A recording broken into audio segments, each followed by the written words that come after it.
Hello guys and welcome to the channel. In this video very quickly and easily I will show you how to delete photos from Google Business Profile.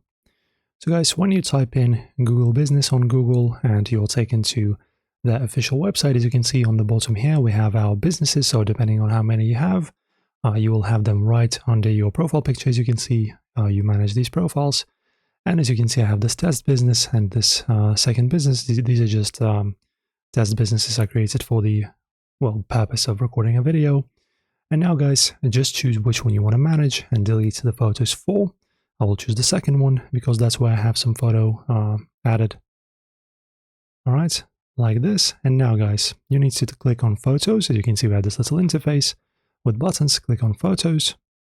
And as you can see, I have this cover here that I've set from just a picture on the internet that I've found. And in here, guys, you can just click on this trash bin button on the top of it, on the top of the photo. Are you sure you want to delete this photo? Yes, delete. And now your photo is gone. So guys, that's how it's done very easily. Enjoy. If you like our tutorials and videos, make sure to like and subscribe, and I'll see you in the next one.